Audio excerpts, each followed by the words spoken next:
Louisville football falls in a high-scoring game, leaves lots of questions about Louisville football's defense as we head into the middle part of the season, with the schedule not getting any easier. Is it time to press the panic button? We'll discuss that tonight on From the Pink Seats podcast. What went wrong in the game? We'll look at the film and a new Vince's game notes. We'll look at the Sack King race. We've got a couple of new entries and an otherwise completely boring race with starting to lose my interest in being quite honest. And then finally, we'll look at BC and what's ahead for the Cards. Are there changes coming? Are things starting to fall apart? We'll discuss all of that from the Pink Seats podcast. Roll the intro. Let's go. What have I been clamoring for all year? Stop trying to establish the run. Pass the ball more. Yes. I was going to make a joke and say, Keith, I need a fucking laundry list.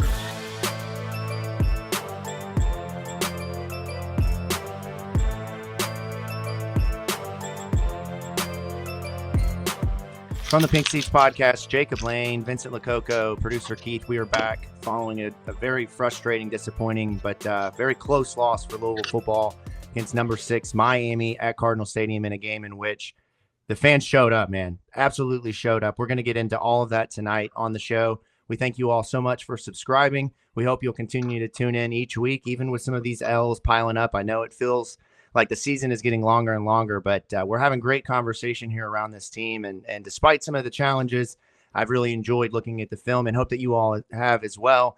Subscribe to the show on YouTube. Subscribe to the show anywhere you get your audio. From the Pink Seats podcast, powered by the State of Louisville Podcast Network.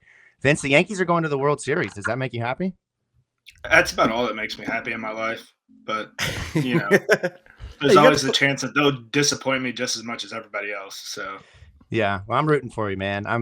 We've got a ton of Yankees gear in this house with my sister and brother-in-law living in New York. So the best part about it is like there's Garrett Cole, who's a lifelong Yankees fan, Anthony Volpe, who's a lifelong Yankees fan, Jazz Chisholm, who was being mentored by Derek Jeter. Like it's so many of and they're wearing the turtlenecks, which if you guys are Seinfeld fans, I mean that's definitely a George Costanza joke right there. If you all should not, Keith, you're laughing like I'm sure you know what I'm talking about, or you've seen it at least. Jacob, you might not. Yeah, but, no, I'm familiar. Yeah. The cotton turtlenecks. These are the actual turtlenecks that were from the '90s, so they didn't go buy any new ones or anything. I love it, man. It's kind of funny.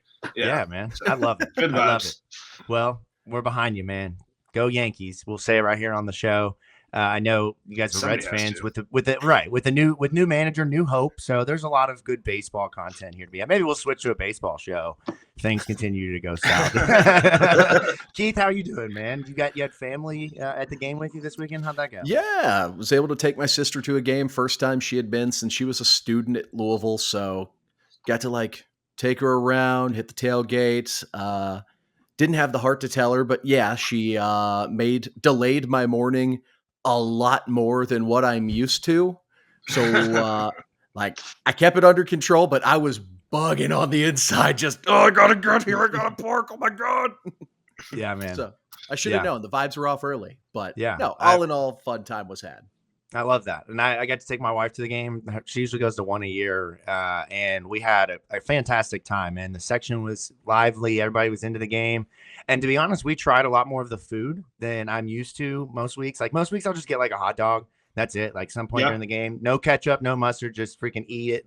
Not even before I get back to my seat, man. That thing is raw gone. dog it. Oh yeah. I wasn't going to say that, but exactly right. Right.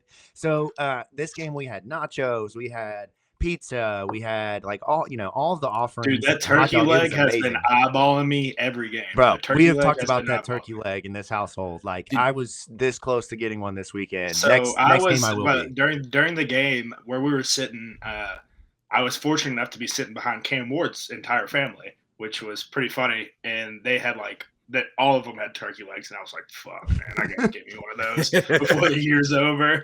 Yeah, that's great. I love the irony that after all the Cam Ward talk, whenever his name has come up this year, that they sit right in front of you for this game, man. Isn't that funny? I was like, yeah, I didn't mention anything about the podcast because I didn't want them to be like, "Oh, we heard about what you said about our kid earlier." Exactly. Turn around, heard you talking shit. Yeah. No. Did you make your way? Because I think your seats are on the other side of the stadium. But if you loop back around where the football offices are, did you get the fried mac and cheese balls? I didn't know that was a thing. Oh yeah, I haven't had those I had either, no man. idea. Oh. there's a booth by like and the Jimmy football John's. offices. That and the granted, I've had Jimmy John's before, but like that and the Jimmy at the stadium though, John's, that's pretty dope. Yeah, you would be paying like $14.99 for a slim number 3. Yeah, exactly, man. 6 of that's going to the 502 circle. Send more. Better get a linebacker with that money, man. With my nacho. Hey, I'm rounding up, bro. I'm rounding up every time. Every time. Right. Yep. Yeah. One of those times it'll get us the linebacker we need that can actually make have some gap discipline. Yeah, man. Well, shit. We'll get into everything that came from this game. I am excited to try some more of the food though. Like there is a diverse food offering that's not just a glizzy with no condiments, just the raw glizzy, man. The pretzels are sick up there. Those are awesome. Yeah. Pretzels and are then the German nuts or whatever nut house. I always smelled it was almost Max Martin gets those like almost every time, or he has it this year. The past couple years he has. Well, maybe he needs to start getting them. Maybe that's the problem. No shit, so Max, bro. if you're listening, it's time to go back to the nut house. Let's talk about this game here. You look at the score, and if I told you that Louisville was going to score 45 points, I think that maybe most of the time you would said they were going to win.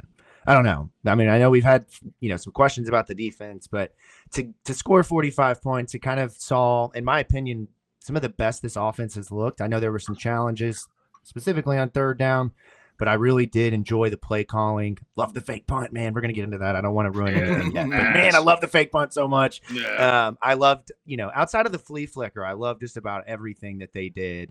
It's time to toss the flea flicker. Yeah, man. At least for 2 years. Yeah, two-year break from flea flickers. Yeah, yes, else. Exactly. But overall, this one. Sorry, Keith. Do you want to jump in here? I didn't mean to cut you off there. No, you're good. So I was just like, this is the offense I expected to see the whole season. Yeah, and frankly, was anything that we saw in the Miami game worth hiding half the season? Like that's the one frustration I have. Like everything. If anything, Keith, I feel like if we would have opened it up and ran that stuff earlier, we'd have a lot more things to play off of the plays, off of these. If that makes sense. Yeah. You know what I mean? Yeah. Where like the Mark Redmond play, for instance, where he gets out and scores a touchdown for example, like there's like probably 3 or 4 different variations of something that you could do with that play alone. And there was one other thing I wanted to call out. So we can all agree this was Louisville's best offensive game this season, right? I think that's fair to say. Absolutely. Okay. So what have I been clamoring for all year? Stop trying to establish the run, pass the ball more. Yes. I was going to make a joke and say, Keith, I need a fucking laundry list for that. That's fair. Well, this is the one. 51 passing attempts, 21 rush attempts, counting the sacks. So definitely leaned heavy pass, and it was the best the offense has looked all year, in my opinion. So you said it a couple weeks ago, Jacob. I think you even said it, using the pass to set up the run. Yeah. And I mean, that almost worked out perfectly for us this past weekend. So maybe Jeff listened to the show. I every once in a while, part of me likes to think, right. Part of me likes to think Jeff's a listener to the show. Yeah, exactly, right. Weekly listener for sure, man. He's just waiting for the preview to drop each week. We can't put game prep in yet. Yeah, he's got the one page that he's just waiting before he puts in, and it's to listen to the show, make sure there's not anything we drop here that he might need. But it's just an all-around interesting game. Louisville falls 52-45 in a game where at times, I mean, this game got out to a 14-point lead for Miami at one point in the game, and Louisville has a couple of huge plays, including a kickoff return and then a fumble that immediately leads to a touchdown, and then just all of a sudden you're tied back up with the momentum in your back pocket. And while Louisville had still some of the same issues that we've seen week to week with penalties, the offensive line at times, didn't necessarily provide what they needed to. I felt overall that this team did kind of clean up some of the things that we've talked about. Now, there were still some glaring issues, including not being set on defense, especially in the first half. In the second half, I noticed a big change. And I don't know, maybe Miami stopped going as much no huddle and, quick offense, but it felt like in the second half, they were kind of getting in their spots a little bit better. But in the first half, man, There's several times in my drive notes where I emphasized no one knew the play. No one knew the play. Yeah. And then For tackling, of me, yeah. course, is the That biggest was thing. the And fact that we were sitting up there watching and could like. Usually, I notice that kind of stuff in the rewatch, and I'm like, oh yeah, we weren't that great at tackling today. It took an extra couple guys, but like we're watching the game live time, and we're talking about how poor the tackling was. right. So some of the statistics that stand out in this one, Miami outgains Louisville 541 yards to 448. So you give up, almost 550 yards on your home field. You're going to lose most of the times when you do that. And even if you do score 45 points, and that's kind of the frustrating thing here. They do, pass Miami, which, when you look at these two quarterbacks, I know Cam Ward is being talked about as the potential Heisman front runner, but Tyler Shough went pound for pound with him. I thought he looked fantastic. The touchdowns to Ja'Cory Brooks, the touchdown to Mark Redmond, some of the throws that he made, there were just some things that I thought in this game you really saw him at his best overall. Rushing the football, Miami really gets a big game from Damian Martinez and Mark Fletcher Jr., but really the story there comes from the missed tackling, as Vince is kind of talking about. And so when you look at some of these stats that I'm going to give you all, and just to get your reaction from, these are from Matt McGavick. I mean, it's just ugly. And this tells the story of the game.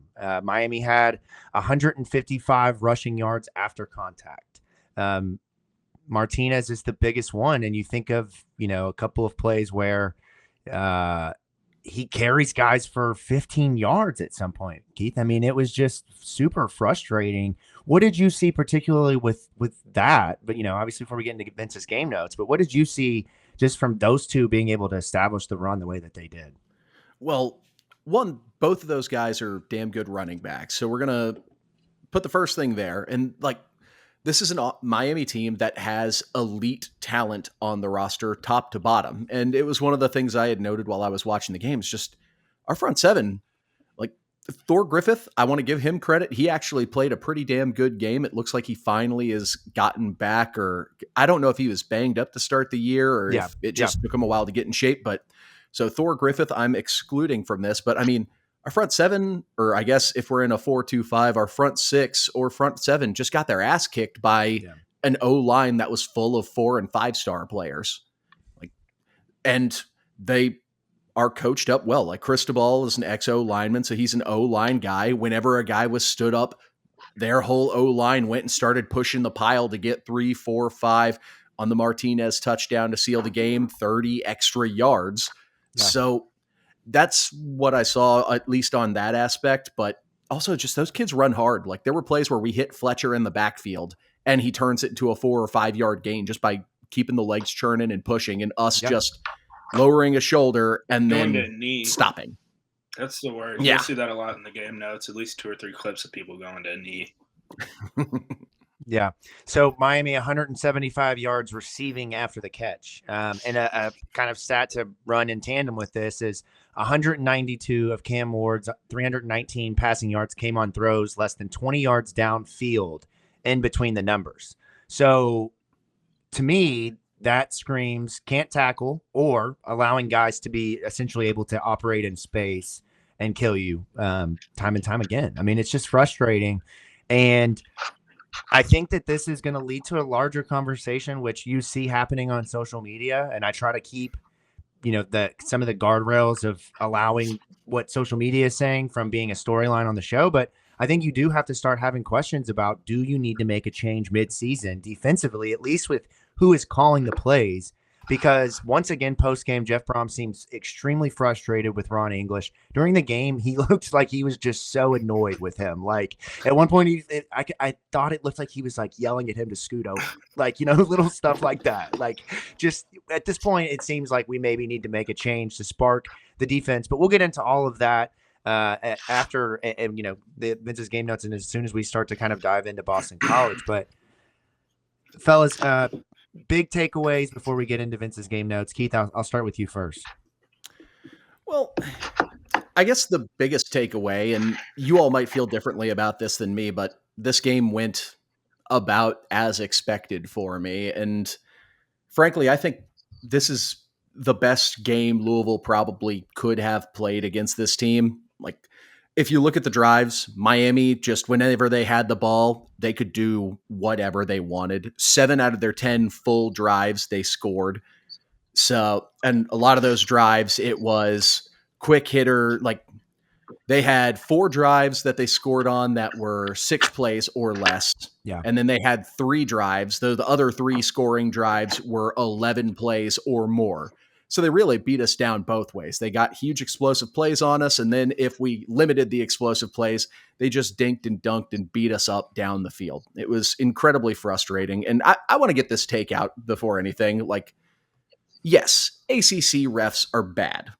So, but blaming the refs, as I've said all year, bozo behavior. Refs didn't give up those 4 explosive play touchdown drives. I mean, there was still this. The play didn't stop when Ashton got held in the back end. That's right. Like the play just didn't freeze. There's a holding right here that should have been called. Everybody stop what they're doing. Nobody play defense on the back end now.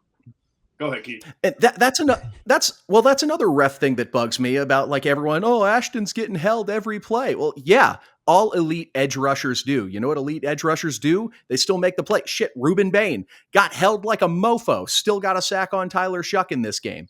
So at some point, you got to stop blaming the refs and just accept the fact that this team isn't as good as we thought they were. Yeah. Like, this defense especially, I think almost every media entity thought that this Louisville defense was going to be an outstanding unit coming into the season. And frankly, I think we all got fooled, because I don't think they are.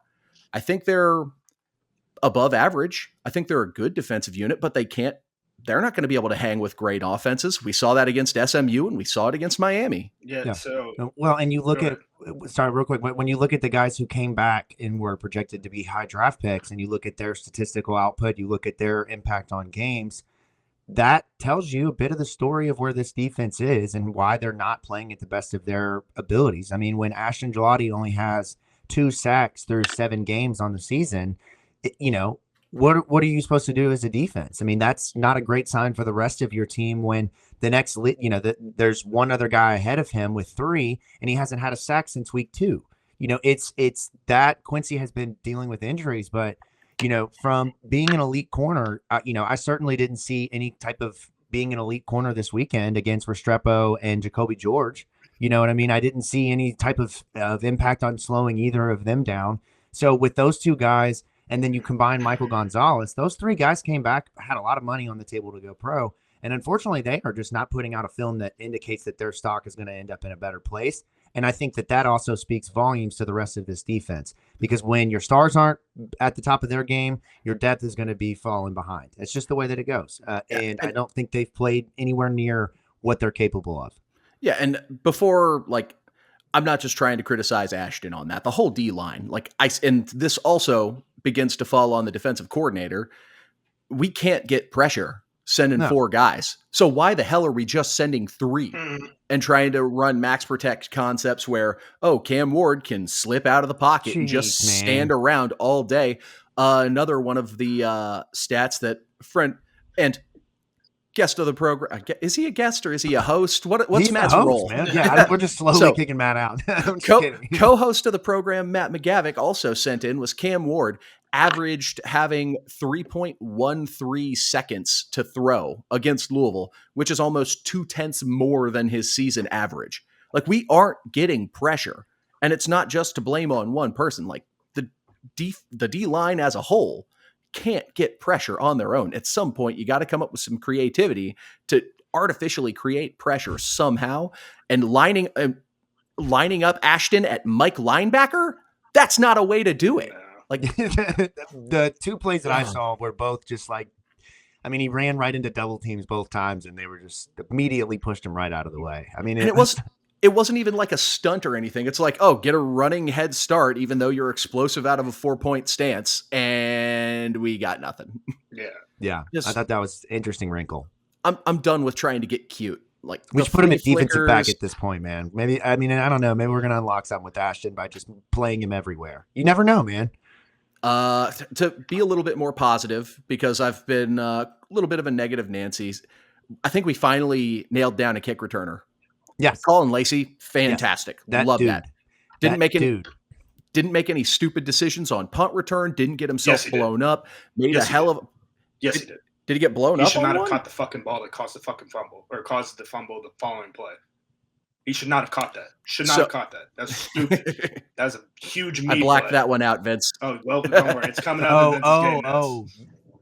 Okay, yep. But didn't they get a huge penalty before that or something? If you don't catch the ball, it don't matter.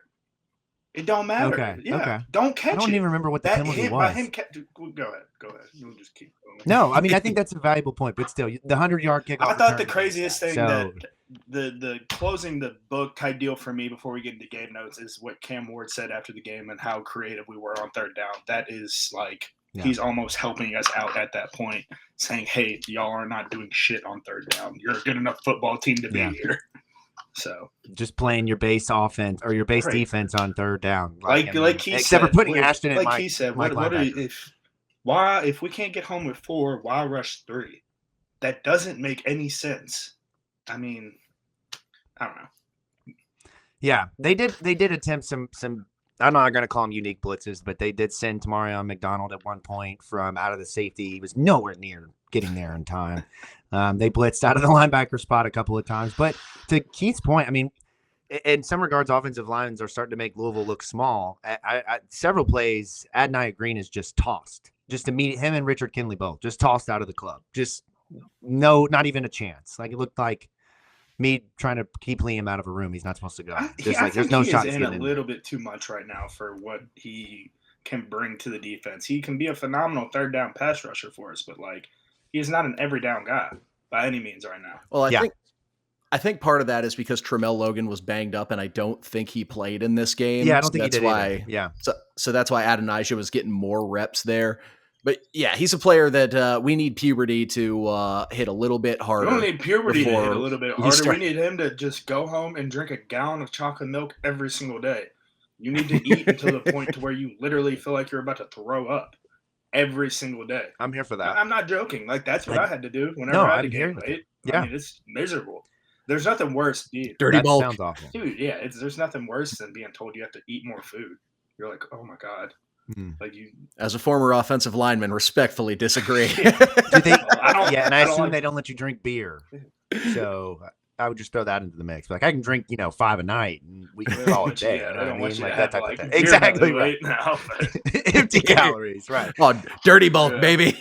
Yeah. Well, there's all sorts of way that you can go with that one, and it's I like to eat as much as I can. I feel like I'm going to throw up, but I'm also not out there trying to be an elite pass rusher. And for Louisville, there's not much time left. You're staring BC and Thomas Castellanos down this weekend, and then a trip to Clemson, and he's back. He's back. Now they certainly had a rough go, which I don't want to give it away, but we're going to go around the ACC in 60-ish seconds with Keith in a little bit, and we'll see what Boston College is going to look like rebounding from their weekend. But let's go ahead without further ado. Keith, roll the trailer. Let's get into Vince's game notes. It's time to get down to brass tacks. It's Vince's game notes with Vincent Lococo. All right. Thanks for the edit, Keith. That is always wonderful. My favorite part is just seeing the football fullback notes that were never included in my meeting rooms, but that's fine. To open the game, we started out with this is a big run from Miami that was obviously an early indication of how things were going to go throughout the day for us. So this is just all these clips. You're going to see a pre-snap, and then it's going to be a post-snap for majority of them. Keith hit the next one right here. So you're seeing this guard pull around and the tackle's climbing up for TJ Quinn, and the tight end's climbing up as well.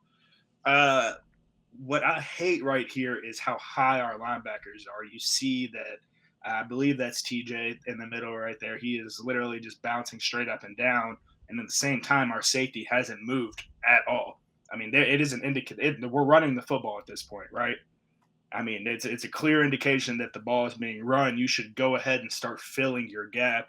And I believe there's one more picture here. If not, then no. But, I mean, that ends up right there is just far too much space between the running back and the safety. And still at the same time, the linebacker on the far side had an opportunity to fold over, which he didn't do.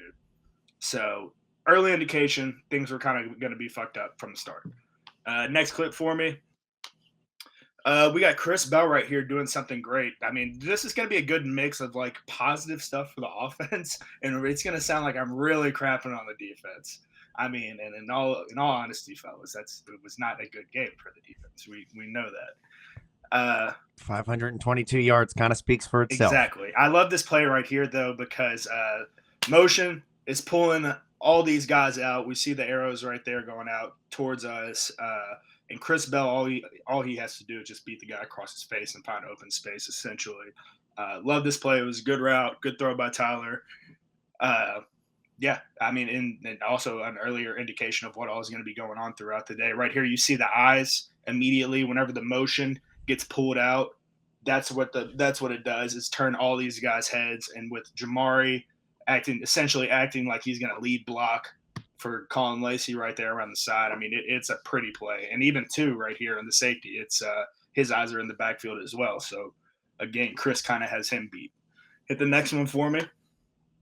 So one of my favorite plays is it's a split flow play. Keith probably knows what I'm talking about. Jacob, you probably know what I'm talking about. But essentially, the offensive line's going one way, and the tight end's kind of backside for the backside cutoff on an end on a linebacker or something. But on this play in particular, it speaks to how good Isaac Brown is because this was not a well-blocked play by any means. The guard and the tackle right there are doubling up, and then you see right here there's penetration. I guarantee you Jamari is not supposed to be getting this guy right here. It looks like Pete Niagara is getting beat, and he has to get Pete Niagara because he sees color. And as soon as he sees color, we're essentially – hit the next one for me, Keith. Yeah, we're off to the races right here. Now, I think that's the tackle right there that the line's drawn on. It wasn't a good block, yes, but he's washing him down. Miller. He's washing him down still, which gives, Isaac – at least a lane to go through, but it's not a well-blocked play by any means. There's 3 Miami defenders in the backfield right now. Our running back is just making a hell of a football play. I believe there's one more picture that shows the back angle for a better view. Yeah. So look right here, that's not Jamari's first read. And Pete is not supposed to have his head on the outside shoulder of that guy right there. I mean, his head's likely supposed to be across right there. So speaks how good Isaac is, the fact that he was able to turn this poorly blocked play into the touchdown run for us. Ooh, that stadium got rocking, man. That was huge. All right. We got the DN's going to be coming up field right here. Tackle is essentially left on a one-on-one battle. Linebackers picking the wrong gap to go into. In this second image right here, ball is clearly being, they're running the football at this point. There's Cam Ward essentially can't pull the ball and throw it from right here. And even then, does it look like any of the receivers are going out for a block? I mean, if you're the safety right here, you have to be able to read this. You have no reason to be opening up and running right here. And yes, stuff is effed up here where, the linebackers can end up fitting in the wrong gap. The tackle right here makes the wrong decision on which way he needs to go in his gap. It all might have been fixed if our safety would have been, reading it properly and coming down to fill his gap as well. Hit this next one for me, Keith. I think that might be it on this one. I'm not sure entirely. No, it's not. Oh, yes, this is this is a lot. Yeah, we got like 3 or 4 images right here. We have 4 tackling, right? So if you look at this, his body is almost at a 7. If you look at his hip or a D. And, that is not what you want at all with tackling. This is awful form tackling. Head down, not shooting his hips, arms not engaged. Just not good. Hit the next one for me. All right, perfect. So for this one, I had poor play calling by English. I said everything looks fine with this picture. Like we're going to rush 4 potentially, but no, we're going to rush 3 on this stunt. And it took 7 seconds off the clock if you go from point here to the next point. And that's where Cam's releasing the ball. Now Matt and I didn't even text about this, and we were thinking the same thing on how this is correlating. That's not good by any means. The fact that it's taking 7 – now the average I looked up in the NFL was 2.78 seconds. Now think about it. I mean, it was a touchdown play right here. Cam Ward we're giving one of the best players in the country 7 seconds to throw the fucking football. I mean, I think Jacob, Keith, and myself could get a completion with 7 seconds. 7 seconds is a long time in a football game, people. Like, put that in brain. Yeah. You best believe my ass is hitting that check down, right, guy. bro. I mean, yeah. So that's what I hated about this one. Touchdown for the Canes on this one. Hit the neck. I mean, it looked like Allen Iverson playing quarterback, or at least to our defense. I mean, they had them on skates, guys missing left and right, diving at feet. I mean, it was just embarrassing to rewatch, man. It really was. He's set throwing the ball right here, bro. This was to the corner of the end zone to Restrepo, if you remember. Like, corner of the end zone touchdown. Oh, yeah. What? Yeah. Yeah, so I think this is the one that was the Jacoby George, but yeah, drops 8. Oh yeah, Ashton was nowhere near. Yeah. Nowhere near it. Yeah, but so this one right here, bad eyes by the defense, and honestly, it might have been a busted coverage of some sort.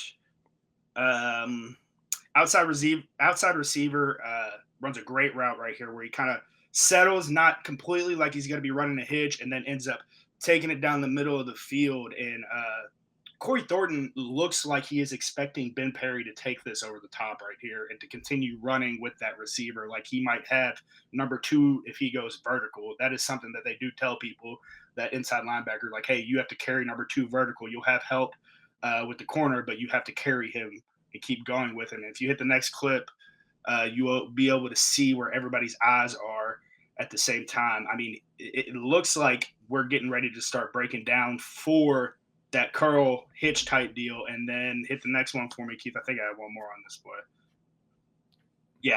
Yeah, he's biting hard. He's biting hard right here, settled up, and like, this is exactly what he wanted. I mean, you can see him already taking that step laterally to kind of gain ground and go and just kind of sneak behind him. And Cam Ward, look at how much time he has. Look at his pocket. I was about to say, like, I know it wasn't in the notes, but my God, just nowhere near Cam Ward all day to throw. Yeah. It's awful. And let me step in real quick, Vince. I just want to run through. This is the drive that I think if I was Jeff Brom, I would have told Ron English to go ahead and hit the showers. It would have been day over for me. I'm not kidding you. That's just funny, though. First and 10, they come out and they hit Restrepo for 19 yards. First and 10, they go for 9 on Damian Martinez. Right. They go no huddle, hurry up. They don't know the call at all. None of them. No one's set. Then they miss a tackle. They are getting ready to line up and go again and go to the end of the quarter. They get bailed out. No one knows the play. They come back again. The next play, don't know what the play is after the 3-yard run, and that ends up on a 49-yard touchdown. It's awful. It is horrible to watch. Yeah. Like, it's awful. Yeah, no doubt. I couldn't agree more with you, Jacob. And honestly, like, when it starts to go that fast, it just seems like Louisville can't get a play in quick enough. Burn a timeout. There's just feels like that, you know. Right, right. But or if you're going to the end of the quarter and you're coming back, give them 2 calls of what you're going to come back with after the first play. I mean, just simple stuff where I think this is where the conversation can come up about having a change at the defensive coordinator spot. So back to you. I don't know if we have one more. No, we're good. This play right here, I loved. This was something we talked about on the Wednesday show, I believe. Keith, you highlighted a moving pocket. Wanted something like that. I was talking about the pulling guards and pulling centers and stuff, which we saw a lot of, but, specifically the moving pocket right here, I love, because look at the linebackers right here. Look at all these linebackers' first steps. It is all with the offensive line. And all Caullin Lacy has to do is get in behind him and find that open space. And Tyler Shough does a great job delivering the football to him.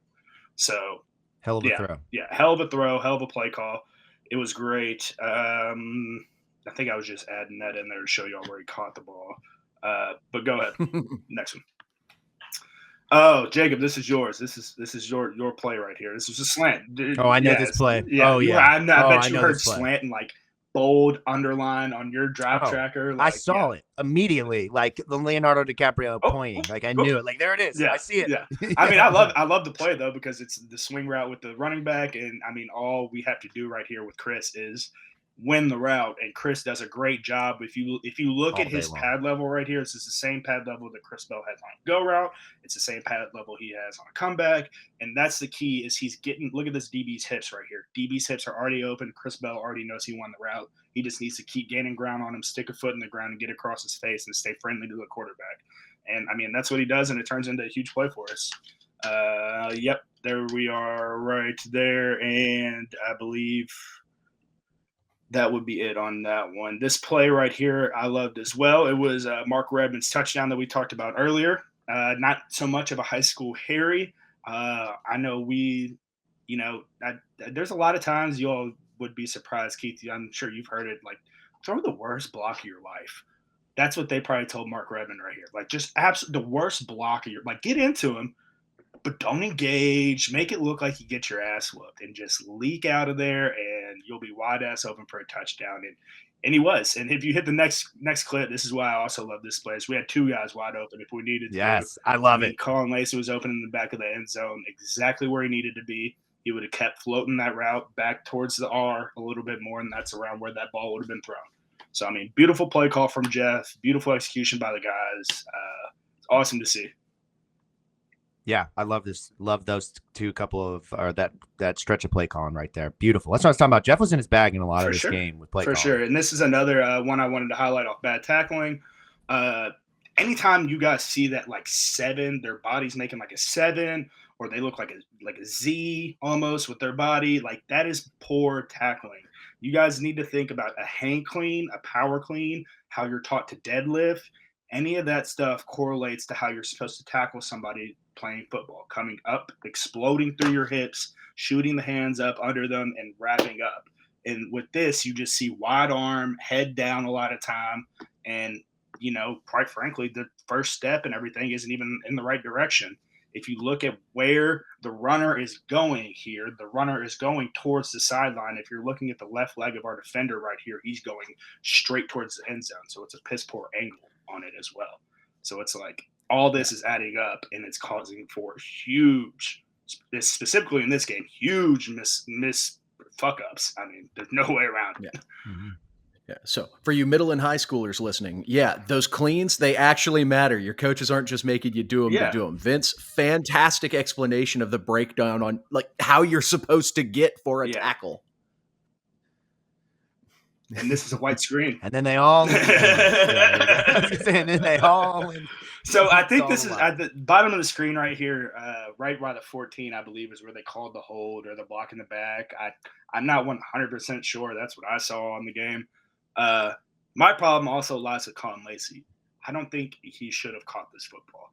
And it's in that gray area of catch, not catch. I understand he has that dog in him to, I'm going to go make a play. But that hasn't been flying with us this whole year. We don't have that juice, that kind of magic right now. And I appreciate him trying to go get that. But at the same time, let the ball bounce and play a smart. I mean, like, this play right here, because of that holding, because of him catching it, leads to the next. Hit the next one for me, Keith, the next clip. And it leads to this sequence of plays right here, where if you watch number 10, what is his name? Mawaloga? No, Simeon Aro. Oh, yeah. Oh, yeah. So they say Ruben Bain on. They say Ruben Yeah. Bain on the announcing. The announce team does, but really this is the guy that makes the play. If you see where he's at, he's in a 3 technique and is beating our guard across his face. And he eventually, if you hit the next clip, Keith, is the guy that causes the fumble. So he is opposite side. If you go back to the past clip, he's opposite side of the football, gets across the guard and center's face to make a play in the backfield that causes the fumble, touchdown, Miami ball. So all that sequence, Coach Petrino used to tell us that there's about, like, I can't remember the exact number, but there's like 5 to 6 plays in a football game that will, in games like this, that decide the entirety of the game. And that was one of those plays. Those 2 plays right there, where it's like, if you don't catch the punt, you don't get the penalty and you don't get the touchdown. But we caught the punt, we get the penalty, and that leads to a fumble touchdown. Like, that's my man. The defensive back should have hit him with one of these because he hit him with the Rob Van Dam off the top rope to get that football. I mean, I haven't seen anybody jump over an offensive line like that, man. I was watching like, what the hell? How do you do that? So right here we have 2 guys. This is your classic guys. Those 2 offensive linemen work to double team of Ashton, and we got a guy blitzing in. And from my angle, from what I looked like, it looked like Stan Kwan was folding back over top. filling the gap that was left by the blitzer. What I don't like is what you're about to see in the next clip, or the next two clips. Really, that's bad tackling right there by the defensive lineman. Now, granted, I get he's getting held onto, getting drug around, and everything, but if you get two hands on him and just wrap up. Like I don't get it. It bothers me. Grab a jersey, grab something, grab a shoelace, grab anything, man. And at the same time, you will go back to the last clip, Keith, the previous one. You see where Stan Quan's at in relation to where he ends up in this clip right here. Like, why are you not closing? Yeah, he's barely why are moved. you not closing more space? Close the gap more, and it Especially probably so won't end up fast. like this. Hit the next one, like that. God, folded like Mama does the I told y'all laundry. at the beginning, there are dudes whose knees are hitting the ground when they're going to tackle. I get you want to get low, but like I just said, you were taught to be like extremely low on a power clean and a hang clean. Get low, get up under him, and scoop him underneath his feet and dump him on the back of his head. Don't sit there and catch him. I mean, if you can see Stan Quan's hands right here, right? And I'm not trying to pick on him. This was the entire team throughout the day. But if you see his hands right here, they tell you to wrap your hands and pinch and bring it tighter to them so it folds their back backwards. You know what I mean? Think about if I'm bear hugging you and I grab you at the waist and I bring you tight into me. Like your back's going to be folded back like that. Well, that's what you're supposed to do. And you can see right here where he's just grabbing ass. I mean, you don't know. And it's knee on the ground, zero power right there. You're relying on all your power on that left knee. And turned into a crap play for us. Mm-hmm. Yep. And this also bothers me. Oh, man. There's this is bad. 1, 2, 3, 4, 5, 6, 7, 8 guys that are around the football. Man, I mean, I hate to do this to you guys because I'm calling out their effort at this point, but watch Corey Thornton from this play to the next play. Like, that's the best you got for your team. That's my level of effort right there. If I played football, you're just gonna finish the pile. Like you're literally, and go back again. You can do it with almost every single one of these dudes. Like Ramon is great, giving great effort here. You can tell TJ hops on the back, but it's like, look at 35. Watch where he goes from this clip right here to the next one. Nope, not even a hat on the ball. Not even a hat on the ball. Like run to the ball. Run to the ball and get a hat on it. You never know what the fuck could happen. Look at Thor Griffith later on in the game. You never know what can happen when you're running the football. Anything could happen. And that's one of the frustrating things, at least you see a ton of plays like this, and I'm going to tab back and forth one last time. Sorry to hijack, but look at big number 73, Miami's offensive lineman. He's even with the ball carrier here, and he grabs him and is still physically dragging and pushing people. This is 5 yards downfield, and he's still busting ass. So yeah, I think I have one more clip. Is there one more on this? No. I had highlighted like they started at the 20 and they end up on like they gain like 10 more yards from this next picture right here. That's why I asked if I have one more clip. I decided not to send it to you, but it's like they gained like 10 more yards from this picture right here, man. It's like they set the tone with the initial block on Jordan Garrard. They throw him out the club. I mean, he's the first one. He just gets pummeled, and then the rest is history. Stuff that's right like here. Embarrassing as like an alumni. Like this is like on the alumni weekend, on Teddy Bridgewater weekend, we're getting drugged 10 yards down the field by the other team. It's frustrating because Miami played like the team that was hosting the number 6 team in the country. Yeah, like they had something to prove too. Like it's, I mean, right. Next one for me. This is pretty bad right here, man. I mean, this is just straight bad coverage by Corey Thornton. I hate to single him out back-to-back plays, but it is what it is at this point. Great route by Restrepo where he attacks the inside leverage of Corey Thornton. Hit the next clip, Keith. You can see right here. It's kind of hard to see because it's blurry with Corey's legs and everything, but he gets his hips open. And Restrepo uses a great swim move. He's breaking him down with the elbow right there, so Corey can't even get a hand on him. And honestly, this was a fucking hell of a ball from Cam Ward, man. I mean, to be able to put this ball out there for Restrepo to go get, I think there's one more picture with it. I'm not mistaken. Yeah. So ball's in the air right here. you can see like this is the amount of there's still he's close to the hash about like about 5 yards from the hash, I guess, off the hash. I mean, there's plenty of room, a lot of room to throw that ball out there and for Cam to go put it high. He put it at a high point of only where only the receiver could get it. I mean, I would say what more can you do, but you can cover him better. You know, I mean, to stop a good ball like that, you play better defense. You know, that's just him throwing that Cam Ward throwing the air at that point. So you didn't pressure the throw. No. Like you didn't make it a tight window for the quarterback to hit. Cause like quarterbacks, you see a tight window, a closely covered guy, you get a little lemon booty and you can miss a throw. Like we saw it on a few early in the game, but didn't do it there. Exactly. All right. Where are we at? We're here. All right. We got, so in between all this right here, we had the huge kick return from Lacy. I mean, Maz absolutely dialed that one up.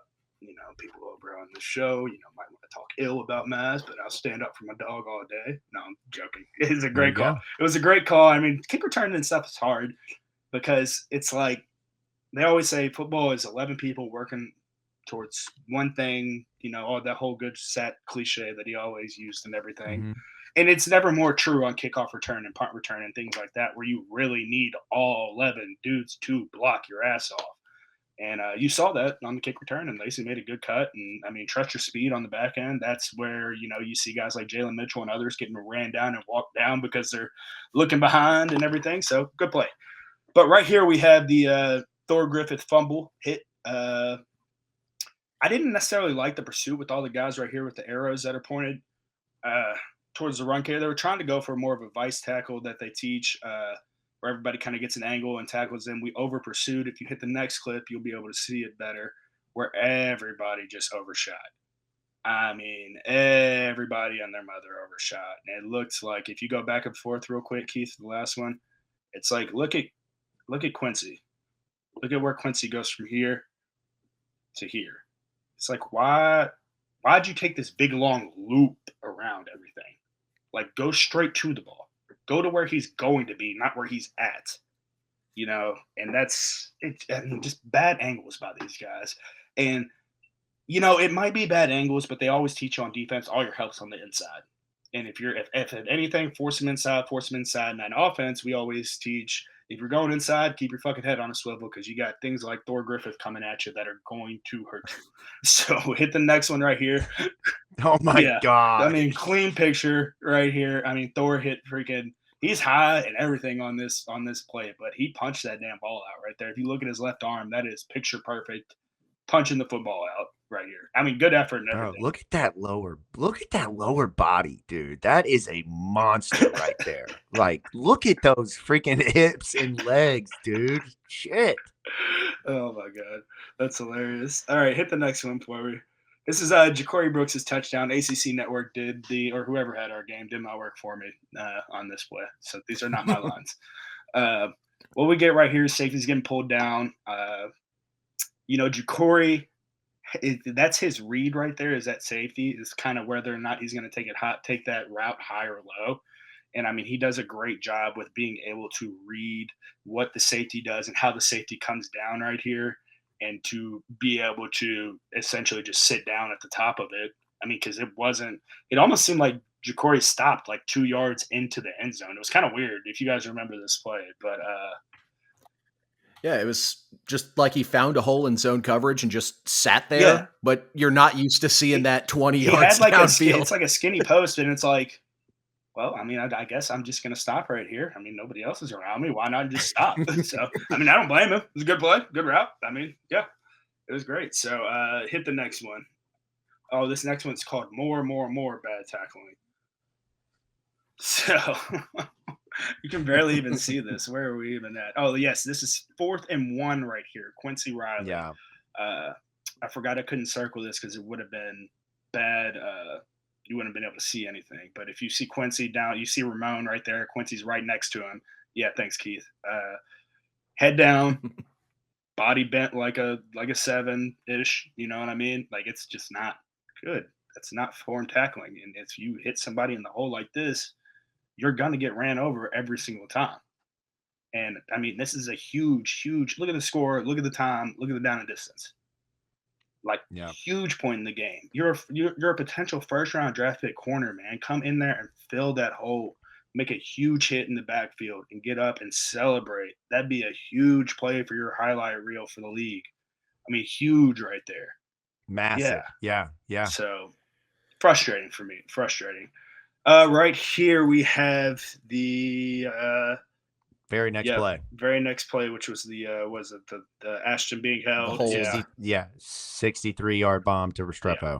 So essentially, I mean, would you guys call this a game-deciding call in a lot of ways? You're not blaming everything on the officials, but this call right here 100% changed the outcome of the football game. If we didn't give up a 3rd and 15 and a 3rd to 20 Cam Ward scrambles, I may have felt otherwise. Also, look, I get it. This is a designed rolling pocket play. Yeah. Literally, where is everyone other than Ashton? Seriously. Yeah, good point, Keith. I didn't even think about that. Where is everyone other than Ashton? Because the hold and everything was just so poor on Ashton. But before we move to the next clip, I want to highlight top of the screen right next to the ACC logo. You're seeing Restrepo run the out, and he's running an out and up right here. And like, regardless of the hold, like I said earlier, the play does not stop. It doesn't stop. It doesn't excuse the poor coverage in the back end right here. And we get lost. We see number 4 right here breaking out, and I don't think you'll be able to see it on any of the other clips that I highlight, but he's ran off the screen right here, but you can see that all our DBs are breaking down towards the out right here. The second out that was coming lower than Restrepo running his out and up. You see the running back running the out, then you see Restrepo top of the screen by the 40 running the out and up. Yeah, oh man, this play drove me crazy because I was so frustrated about the hold, the no call hold initially, just like everybody else. But once I just like put my football hat on, like took my mind back to football, like what's really wrong with this play? It's the fucking shitty coverage. That's what screw the hold, screw the no call hold, play some defense on the back end. Play some D on the back end. Hit the next clip, Keith. And I'm not gonna let the rest of the D line skate either. Like, yeah, coverage is hard. Literally any defender not named Ashton Gillotte getting pressure on this play, and we probably don't give up the bomb. Seriously. And here's your picture. Perfect. I mean, Ashton's basically getting clotheslined at this point, trying to Yeah. It's bad. Our photographer got a great picture of it, but it doesn't excuse the shitty coverage, and it certainly doesn't excuse the other 3 defensive linemen getting stuck behind the wall of the Hurricane. Yeah, I don't know if there's one more awful with this or not. I mean, there's a better angle of just. Yeah. But you can see it top of the screen right here with the DBs. They're all coming down for that running back running the out, and we just completely get lost on Restrepo. Completely get lost on him. The guy that's about to break Michael Irvin's all-time career-leading receiving record at Miami. We just forget about it, guys. We're just throwing him out the fucking window. God bless. All right, hit the next clip. Yep. This one right here, also another little frustrating one because everybody bites on this bubble screen. I mean, and it's when I say bite, I'm not saying they all run forward and they're all going to blow up the bubble screen or anything. If you freeze the feet enough and then just get them to pitter-patter their feet for 2 seconds to where you can get around it, that's it for me. Like that's you biting on the screen because the offense did their job enough to freeze you and get you beat. Where am I at on my notes on this? Oh yeah. Yeah. So again, another one where it's just a bunch of guys that are all around the play, and if I'm not mistaken on this, they end up taking this one for a pretty large chunk of gains. Bad angles and bad tackling. I think there's some more clips on this. Yep. I mean, we have 3 guys. 3 guys jump on top of each other right here, and it's hard to call out loafs on a stop picture, but I'd say Stanquan loafed right here. Based off body. That is not a sprint. Based off body posture. If he's sprinting right there, I'm Usain Bolt. There ain't no doubt. Well, I'm not going to hijack, but I'm going to go back and forth one thing. if Stanquan's sprinting, he's running over the referee at position 4 right here. Yeah, that is kind of. I forgot to point that out that he was getting blocked by the referee. So, hey, that back judge had a hell of a game in coverage. I knew they had an out for us. I knew it. You can't hide that one, ACC. ACC's got you. We got you. Yep. What else we got? More bad tackling. Is this the one I entitled "Embarrassing Tackling," Keith, or did we already get past that one? Let me see. No, we're good right here. Go ahead. Yeah, so right here, again, guys, like I mentioned with the Quincy Riley hit, your knees on the ground, man. You're not going to tackle anyone of this pad size, this level. You might be able to tackle Javian Hawkins like that. You might. And I say might because that little fucker ran hard, too. Gotta get him will first. Hit you up under your chin, too. Right. But, this isn't how it's taught. You're not taught to tackle this way with this type of format. Very frustrating. And then you get right here, and it's like, what are we doing? We're grabbing. And I get, yes, you want to grab to tackle people, but, there's no grab to bring him down. It's like a grab to push. Go ahead and hit the next one for me, Keith. This is where his body hits the ground. Go back previously. That's where that play starts. Wow. And that's not technically a game sealing play, but that's the game winner. That might have been that's the game winner. That was the Is that same No, play? that was the 30-yard Martinez touchdown. It's the same. Yep. Same play. Yeah. You got it. Yeah. That's awful. That's frustrating, man. That's very fucking frustrating. I mean, they ran a great 2-minute drive. I thought they ran a good 2-minute drive at the end of the half. I thought they ran a good 2-minute drive at the end of the game. Both times I thought that they improved on those two. So it's not all doom and gloom for the offense. I would give this game 5 big dooms. Doom, doom, doom, doom, doom.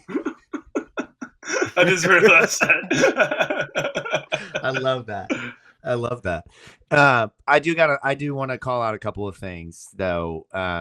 Besides the tackling that stood out to me is one, Ja'Cory Brooks is an NFL wide receiver. I mean, I know we talked about him and his highs and lows each week. I will say he had a bad drop in this one. That would have been a huge play, which I know it pissed Vince off in the rewatch and in the game.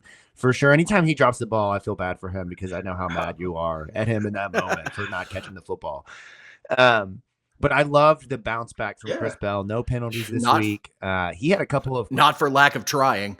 The one where he smushed his head in the ground when he was out of bounds. Guys. Let's not give him any shit for no flag thrown. Yeah, that's right. Hey, no harm, no foul.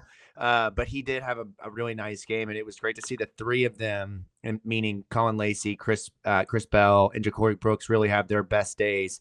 And then Mark Redmond obviously catching a touchdown. I will mention this is extremely important. We will find out more probably as you're listening to this, where we've already had media availability. But the tackle that left Jamari Johnson injured about halfway through the second quarter, late in the second quarter to the first half, did not look good. I'm not a doctor, but the way that he had his leg kind of dangling looked to me like some sort of lower leg injury, and not one that I expect him to come back from anytime soon, which is disappointing. What do you guys think about that no-call fumble that we took back? Because I didn't highlight it in my game notes and everything because I wanted to get your guys' opinion on it of what you all. I personally thought it was more a fumble, but I know I'm really biased. I'm not trying to be the one bitching about calls and stuff, but I mean that's a huge part in the game that that's a huge play for us right there if we get that. So I'm just curious what you guys think. I'll hang up and listen now. So much I'm coming at it from a different side, much like the Virginia Tech Hail Mary. I think because the rule is so generous towards the offense, I think the refs arrived at the correct call, but the process was all wrong. If you rule that on a field as a fumble and touchdown, I don't know how you see inconclusive evidence in the replay review. So I'm in the camp of right call, terrible process to get there. Keep it. Same as the Virginia Tech Hail Mary that got overturned when Miami got that win 2 weeks ago or 3 weeks ago. So a very frustrating result. I can safely assume I don't think anyone in that stadium assumed we were going to get to keep that call, right? No. I was shocked they didn't blow it At this earlier. point, at this point, when it goes to a review, I have no faith. And they have had plays where they've overturned it without the evidence, and then they've had plays where they don't confirm it, or they confirm it when it shouldn't be. It's ridiculous how bad they have been on reviews. They did get one in the game earlier with I think it was the Restrepo touchdown that got called back. I forget what exactly it was, but there was one that they did overturn that was worthy of being overturned. But go ahead, Keith. It was the 3-and-out drive where we ended up stopping him, where it like bounced and bobbled and spun on his torso. And I thought he caught it. I was, I mean, double pass interferences. I mean, fumbles. Right. We're making stuff up. I just don't get it anymore. No, I'm speaking for myself, but I assume it also applies to the room. This isn't like, the ACC wants Miami. No. It's just ACC refs are just bad. I think they're just really bad. Yeah, that's what it really, seems like. really bad. So that's at least my gripe. Incompetence. We had to talk about it. We can't be the camp that, with us. We have to acknowledge it. I mean, none of us are sitting here blaming the game on the ref by any means. No. Now, one thing. Sorry, Jacob, I didn't mean to cut you off. No, one additional thing, though, while we're talking about things that are bad, I want to talk about something that's pretty darn good. And that's our friends over at Underdog Fantasy Football. It's in the heart of football season now. You got to enjoy it until it's gone in February. Over 1 million fans across 33 states got in the game last year by making picks on Underdog. I personally got on Underdog, and I actually had a winning 3-legger this weekend. Let's go. DJ Lagway higher than 191.5 passing yards. I was a little bit of a hater in this picks. Brock Vandegrift lower than 1.5 passing touchdowns. And then Kevin Jennings higher than 207.5 passing yards, that one was knocked out in the first quarter, and it felt great. Yeah. So I was able to win, I believe it was 4.4 times my wager with that little action there. I love it. But yeah, and it's super easy. Making picks on Underdog is straightforward, and signing up is even easier. Just head over to Underdog's simple-to-use mobile app, like I did, or UnderdogFantasy.com, and sign up with promo code PINKSEATS. And Underdog will give you a free pick to use on your first Cash Pick'em entry, plus up to $1,000 bonus cash when you deposit. That's Underdog Fantasy. Promo code PINKSEATS to claim your new customer special of a free pick and your deposit offer. Must be 18 plus and present in a state where Underdog Fantasy operates. Terms apply. Void in Colorado. Concerned with your play? Call 1-800-GAMBLER or visit www.ncpgambling.org. Arizona, 1-800-NEXT-STEP or text NEXT STEP to 53342. New York, call the 24/7-HOPE line at 1-877-8-HOPE-NY or text HOPE-NY. Thanks, Underdog Fantasy. Yeah, shout what out to I love for making the weekend a little bit better. Yeah, I wasn't going there, but that's sorry, great. Jacob, I know you went. And no, I love that though. That was a great transition. Shitting on Kentucky, man. They've had a rough couple of weeks after. I mean, almost beating Georgia, beating Ole Miss. Like things were looking up, and man, have they crashed. And I can't say anything over here coming off of a couple of losses, but not to that extent. But what I was going to say is what I love is the football team getting more sacks. I want to make sure I phrase that correctly. And what I love is new entries into the sack race, the sack king race, because a growing list is a great list. Hold on. Time out. Did we add a wall? Did we add a wall to the graphic? We added a wall. Yeah. Holy shit. Yeah, man. We're stepping up the graphics game. It's still our passion. That's right. Man, we're really glowing up here. Go ahead. We added a wall. No, it's great. It's like Miami's way of defeating Louisville's pass rush. How are we going to do it? We're going to put a wall. But if you had told me going into this season at this point that 11 players had sacks, I would tell you that was a great thing for this defense, because it likely meant that you were really, really going to be at a high total of sacks as a football team. But if I told you that 11 players were combining for 16 sacks, not so good. Not so good. It is a race truly with more averageness than I ever expected. And we have a race that's now the sack king, but also just a guy. Like, that's what we're racing for here, to be the guy of all the guys. So this weekend, you do get 3 sacks. I love to see it. Great effort in some regards. Should have had a lot more. And they came from guys who were new entries into the club. Jordan Garrard got his first sack as a Louisville Cardinal. Love to see it. You had Ben Perry get in there and make a sack, as well as Des Tell. So shout out to those 3 guys getting their first sack on the season. 2 of those sacks came in back-to-back plays that eventually got Louisville off the field. Needed more of it in the second half. But, fellas, it is a shame that at this point on the season, and I don't mean to keep dogging on him, man. I know he's given it all his effort, and he is not the one that's in charge of being put at the mic and being put in the inside as a defensive lineman. But to say that this season is a disappointment for Ashton Gillotte is an understatement. It just is, and there's still time to turn it around. And again, not for a lack of effort, but to only have 2 sacks, it is extremely disappointing. And I think it's one of the many reasons why Louisville's defense is struggling, but it really tells the story of this race and what this group of guys is fighting for. And it's a damn shame we haven't seen anyone else step up. Tramel Logan, we need to put out a missing player report at this point for him, because we haven't seen him make a sack since week 2.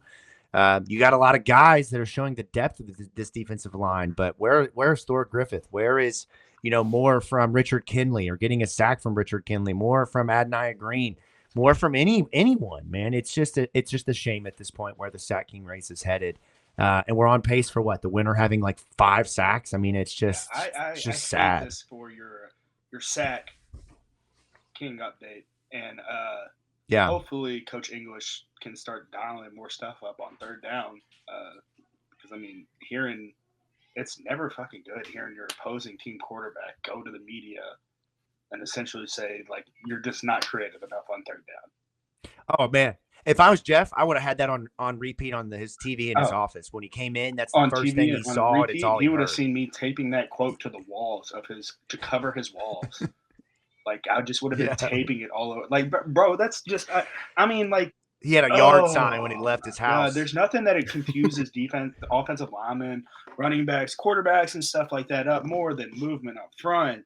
A bear technique going to a cub technique, an over G going to an under G, to showing in a 3 down and then going to a 4 down. There's so much stuff, mugging your linebackers up.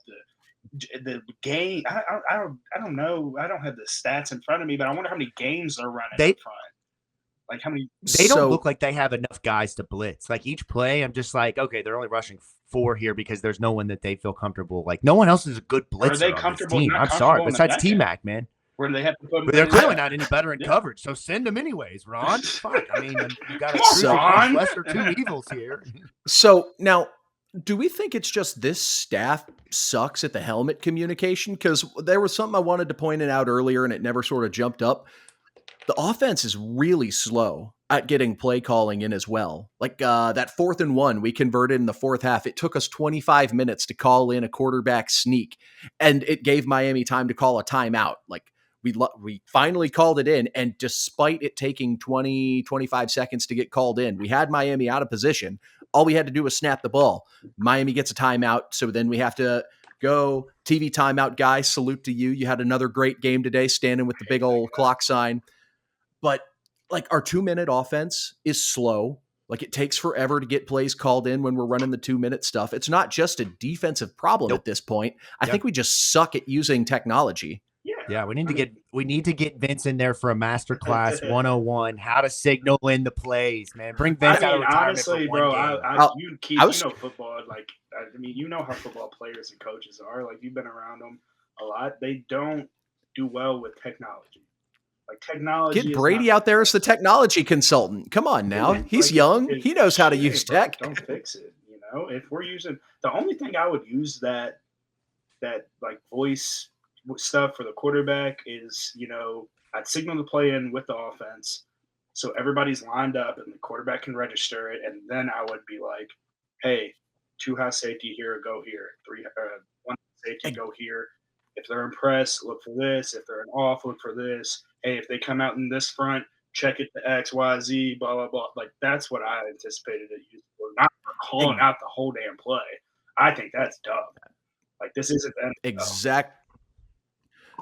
And that's why I think with this new helmet technology, at least I'm hopeful you'll see more young quarterbacks getting playing time, because the rule is it just has to cut off at the 15-second play clock mark. You get your call in Right.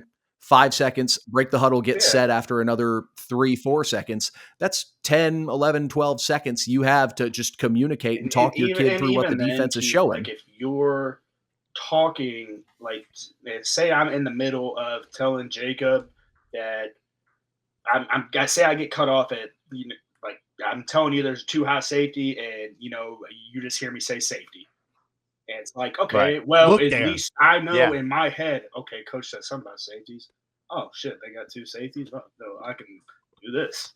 Like it should be a comfortability thing and not like a safety net for the guys in a lot of ways, not a main reliance. Especially, let's also emphasize this. How many freaking 5th, 6th, 7th year seniors do you have on your team? You can't talk about how you're an experienced group of veterans and then not know how to signal and get a play onto the field, even if they're going fast. This isn't a new concept. No huddle has been around for a decade, century. Shit, I don't know how long. A long ass time of going fast.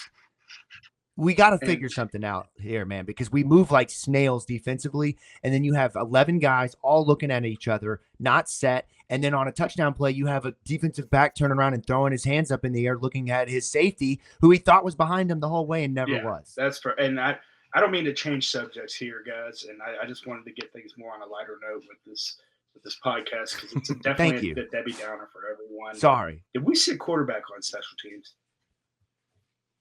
We did. We did. He has been there all year. I've said it a couple of times on this show, in fact, that I think in the game balls, maybe week 2, I think I said we need to have 11 Travis Egan's playing special teams. We need 11 Travis Egan's playing special teams. He is always at the ball first, all the time. My old D coordinator, Coach Fox, has a personal relationship with him, and it's so funny, like just seeing, man, anytime there's a quarterback out there that's willing to do that, there needs to be an Evan Conley Award for the football team, because that's like it right there. Exactly. Like, that's it.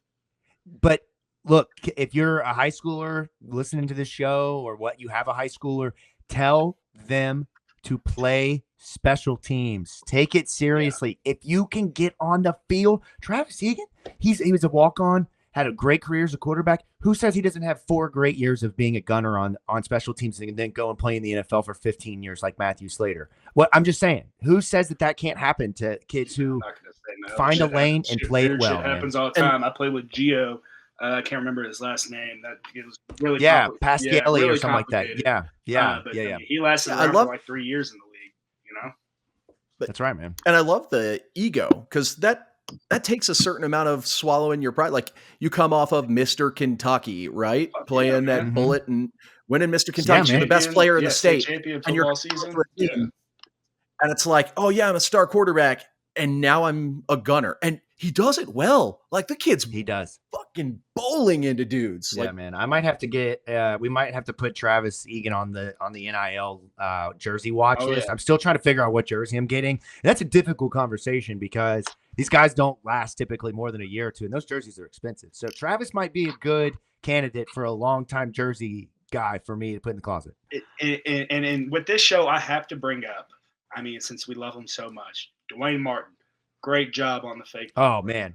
Beautiful. Yes. Beautiful. Put me on the big screen here, Keith. Put me on the big screen here. I need to have a conversation with my guys here at Pardon My Take. Fellas, you've never heard of me. I'm not on your radar. I love the show, though. Longtime listener. Big fan of the Lowman Trophy. I've always wanted to have one someday. And I have to tell you guys, it's time to nominate Duane Martin. You're talking about 2 rushes on the season. One of them is on a 4th and 15 on a fake punt. And the other one is a touchdown on a fullback dive. He is the guy for the award. You can go back to small screen here, Keith. But please, Duane Martin, he is one of the bright spots. There are plenty of bright spots, but he is one, man, that has been just a pleasure to watch. I'm glad he came back for this season. We need to reward him with that trophy. Yes. 100%. So just to bring some more good vibes to the show, because this conversation's going great. So, Jacob, we're going to give you Egan. If you have to take an NIL jersey, Vince, are you taking Duane? Yeah, I'm probably going to go DJ for sure. I'm taking Austin Collins then. I don't blame you on that one. I love There we it, go. Man. Played his ass off all year. Oh, he's been so good this year, man. A lot of fun, man. A lot of fun. A lot of fun. Well, hey, what also is a lot of fun is getting an update on the competition around the ACC. Louisville, not the only team struggling. Let me tell you that. There are some teams that have it way worse. Florida State looking at you. So tonight we will get into around the ACC in 60-ish seconds. Go ahead. Please. Bro finally ate poop. Did they break the curse? No, that wasn't him. That was a different guy who said he was going to do it. Somebody had to break the curse. I have so much respect for that man. I would never do that in my life. Lost. Well, no, he did it after the game. He's like, if we lose to Duke, I'm going to do it. And just immediate turnaround. So shout out to you, random anonymous Twitter personality who ate dog poop. Yeah. So all that sets up around the world, around the ACC in 60 seconds. So Keith, take it away, my friend. Well, you know what? That title sounds the same both times you say it because ACC football is my world. Or at least it has become it ever since I started doing these segments. But we got started early this week on a Thursday night and then not quite the wee hours of Monday morning, but we played well late into Sunday night. So we've got a lot to recap. So let's get started as we go around the ACC in 60-ish seconds.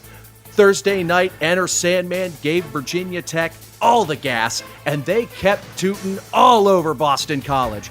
Bayshalt Tootin runs for 266, scores 4 touchdowns. It's Friday again, and Florida State lost to Duke for the first time ever. Miami versus Louisville was BYOD, and neither team did. Virginia scores 21 in the fourth quarter to lose by 17 to Clemson. Hank Bachmeier throws for 274 as Wake Forest squeaks past UConn. It's safe to say Georgia Tech is not the same team without Haynes King, as Notre Dame firmly applied belt to ass. Hey guys, do you know what the T in Stanford stands for? They let Kevin Jennings throw for over 270 yards in the first quarter. Mustangs win in a laugher. And finally, we had a thriller in Berkeley as freshman quarterback CJ Bailey leads North Carolina State to 14 unanswered in the fourth quarter to take a 1-point lead. Cal gets a chance to take the lead back with a little over a minute left to play and misses a chip shot as the Berkeley Bears drop to 0-4 in ACC play. Beautiful. And fellas, a little post-segment trivia. Cal, 0-4 in ACC. Can you guess what their point differential for ACC play is this year? Oh, it's so close. It's like, it's got to be like 3. 9. They've lost 4 games by a total of 9 points. They are quick. It's been brutal for the Bears. Some of my favorite Twitter personalities out there. The algorithm. I hate to join the club this week. Wish we could have broke the streak and did some justice for the rest of our ACC brethren. But right, it is kind of funny seeing all the AI memes. Yeah. Well, I don't know what happened in the middle of that. My camera and literally all the technology on mine stopped working. Like, didn't kick me out, but just stopped working. So no clue what is going on. I don't know what was seen or not seen. I did take off my shirt. It's back on though, so we're good to go. Let's quickly wrap the show up here. Boston College, Friday night in Chestnut Hill, Massachusetts. Boston College coming off of a big loss to Virginia Tech. Still, this is a game that a lot of folks circled as not a game that necessarily watch for, but more of a trap slip-up game for Louisville heading in to Clemson in between Miami. And while we're not quite where we thought we would be, the same thing still exists. You've got a huge matchup with Clemson next week, and you cannot afford to look ahead. This is a win as many games as we can win so we can get to a bowl game type of approach from now on. Louisville is very much in the boat of going 5-7 if they're not careful here. 100%. You lose the game this weekend, and your only real chance at a victory for the rest of the season, based off of the numbers and games being favored in, is Stanford. And that's a road trip out to Palo Alto that this team late in the season on a massive losing streak will likely be checked out for anyways. So this is a huge game. The season, is definitely over in terms of college football playoffs, playing in a January bowl, but there is still a lot to fight for to get to potentially, 8 wins, the ceiling, it seems like, and I don't think that's possible. So starts with Boston College Friday night. I don't know what the spread is. I would imagine that Louisville is favored. This is fun. Louisville is favored. Can you got a guess? I'm gonna go minus 3.5. Yeah, that's what I was about to 6. So 7 is what it's at most sports books. Okay. There are 6.5 at a couple others, but That's they're generous. offering more friendly odds to try and get some more action on the Boston College No. side. Mhm. So Go ahead, Keith. go I ahead. was going to Vince. say, like, I was not going to. This game it didn't scare me at the beginning of the year. I thought it was going to be an easy win for us. At this point now, it is like Jacob said, it is a must win. Every game's a must win. But, like, you're starting to, like Jacob said, circle games on your schedule. It's like, where are we going to end up by the end of the year? And this is one of the games that you were supposed to win, and you need to come out and act like it. Foot on the throat from the get-go. Yeah. And if you bring the offense, if the offense travels that you played with on Saturday at home, you should be able to win this game by 7 to 10 to 14 points. Like, on paper, Louisville should be able to offensively. So that's sort of the direction I'm coming from. Like, if we run the offense that we ran against Miami, this should be a laugher. Now, my worries, we still haven't friggin' figured out how to contain a mobile quarterback and not let them extend plays and draw things out.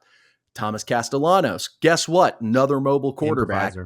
This one, he doesn't hang back, and this is just off me watching. I could be proven for a fool in the next couple of days when the numbers come out. He's not a guy who tries to stay back, extend the play like you saw with SMU and like we just saw with Miami and Cam Ward. Like, if he has a scramble lane, he will take it and he will kick your ass. So more like Calandria, then, is what you're saying to me in terms of and not like he's hitting that thing in to terms of score, trying bro. to sling the ball. Yeah, he's not hitting the get So- down. So I was going to say more like Riley Leonard, but it's a weird thing because we can't cover. So, like, yeah, Thomas I Castellanos. would say put a he's spy probably, on it, bro. But at this point, it's like a spy. Who you gonna put there? Right, a spy isn't going to do us any good. Stanquan? Yeah, right. We just saw Then you're- Stanquan yeah, at then- poor pad level and having a no shit moment in a lope on a still photo.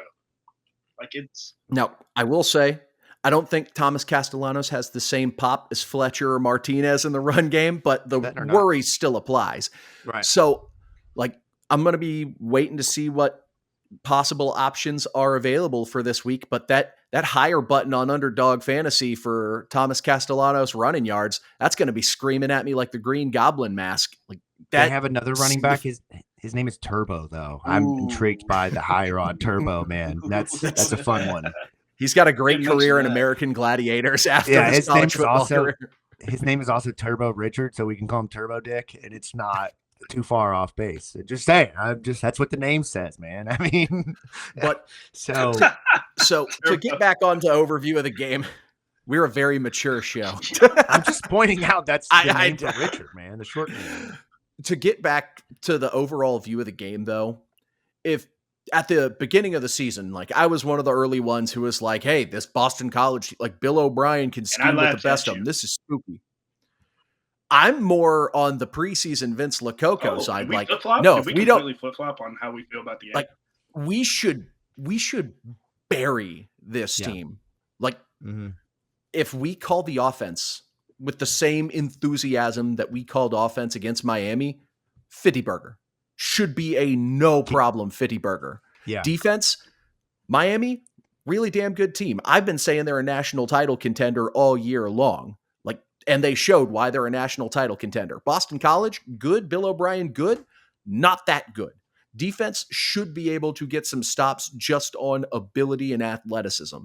So I'm on the side, like, we should friggin' pump these guys, short week or not. See, Like, we have bigger, faster, stronger athletes, and it's time we started coaching what like worries it. me is Bill O'Brien scheming up stuff that is going to cause our defense to have bad eyes. I mean, them maybe not over communicate, over or under communicating, one or the other, whichever one you want to take a pick at. I don't know, man. It's kind of funny how the both of us have completely flip flopped on how we feel about this game at this point in the season. I Like- never would have anticipated that. If you would have asked me at the start of the year that Keith and I would be completely flip-flopped on how we feel about BC, I probably would have laughed at you.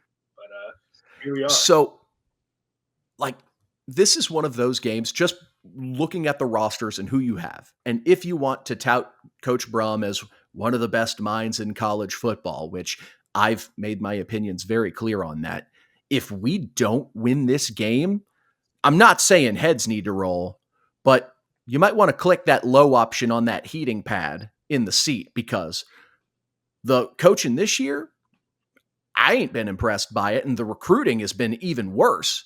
So, like, it's year 2, and even in this new era of microwaving programs in college football, like, I'm not saying roll heads now, but start that heat. Like, he's paid very handsomely. He's the 4th highest paid coach in the ACC. If you lose to Boston College on the road in year 1 of Bill O'Brien, it's not like he's had time to turn it around. Questions need to start being asked. Yeah, and I think the question that's asked then is, coming off of a Friday night when you have a matchup steering with Clemson the following Saturday, is that the time to make a move on Ronnie English if there is one to be had? That's not a conversation we're going to have right now, but that is the question that Jeff Brum is going to have to debate in his head with his staff as well. Is, if you get beat at Boston College, I assume you probably give up another big game to the quarterback through the air and on the ground. You've probably given up some big blown coverages and allowed Boston College to take advantage in a way that you shouldn't. If that's the case, a change desperately needs to be made, and you have the time to do it at that point. The spark is desperately needed. If not, you're talking about limping to the very end and potentially not winning any more games this season. And that's a tough spot to be in, considering where we were preseason heading into this. So definitely, hopefully brighter days ahead. I shouldn't say definitely, but hopefully brighter days ahead. Hopefully a weekend will be in the cards this weekend for Louisville football as they travel on Friday night to Chestnut Hill to play Boston College on a short week. We'll see if they can shore up some of the tackling issues. We'll see if they can get this offense humming at that level again, get Isaac Brown and those guys going. All that Friday night. Always enjoy a night game, man. It's nice to have one. I've missed them. So excited to be able to watch that. I'm so sick of playing at noon. I'm so same, man. I'm desperately over these noon games, but that's probably what's staring us in the face for the rest of the season. So from the Pink Seats podcast, again, we thank you guys so much for tuning in, watching, and listening. Jacob Lane, producer Keith, Vince Lococo. We will catch you midweek for the preview of Boston College with our good friend up north. AJ Black covers the Boston College Golden Eagles with BC Matt, as we call him, in full effect this week for the show. You think he's going to have his Boston College, his maroon hat on and his BC shirt, just completely flip on us? That's exactly what he's going to show up. He's going to be like Dwight Schrute. Or it's like Michael Scott in the episode of The Office when Dwight's in trouble and Michael moves to the other side of the table. That's going to be Matt sitting on the BC side. Castellanos jersey. So it is an NIL jersey. That's right, man. So until midweek for the preview, we'll catch you next time. Go Cards.